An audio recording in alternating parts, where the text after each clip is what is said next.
हज़रत बायज़ीद बुस्तामी रहमतुल्लाह अलैह हिकिड़ो शख़्स पुछण आयो। अर्ज़ कई क़िबला मां 15 सालनि खां वठी 5 वक़्त निमाज़ पाबंदी सां पढ़ंदो आहियां, गॾु उन जे तहजुद बि ज़रूरु पढ़ंदो आहियां, पर हिन वक़्त ताईं मां अल्लाह ताला जो दीदार न करे सघियो आहे। ॾसो कोड़ो दारू। सैयदना बायज़ीद बुस्तामी रहमतुल्लाह अलैह फरमाए, सो पुट तहजुद अदा करण खां बाद में रोज़ मुराक़बो पंहिंजे मथां लाज़िम करे छॾ। जो नक्शबंदी सिलसिले में 36 मुराक़बा आहिनि, सबक़नि तौरु पढ़ाए वेंदा आहिनि 36, जिन में 21 मुराक़बो आहे अहदियत, मुराक़बा अहदियत।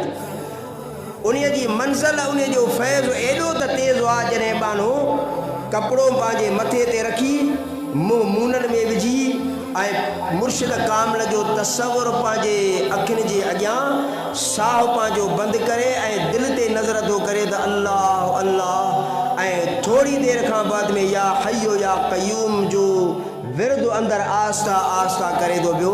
साहब फरमाए थो त जॾहिं साईं जन हुनखे इहे लफ़्ज़ फरमाया त 17 ॾिहाड़े मोटी आयो, अची कदम चुमे, साईं अवां जा लख एहसान, अहिड़ो त मूंखे सबक़ु ॾिनो, अहिड़ो त मूंखे सबक़ु ॾिनो जो मां अल्लाह ताला जो दीदार मुराक़बा त ठहियो, पर तेसि ताईं मुंहिंजी निमाज़ जो को सजदो वांदो नथो वञे जंहिं सजदे में अल्लाह जो दीदार नथो कयां। मश्क हुनजी पची वई, हुनजी मश्क पची वई।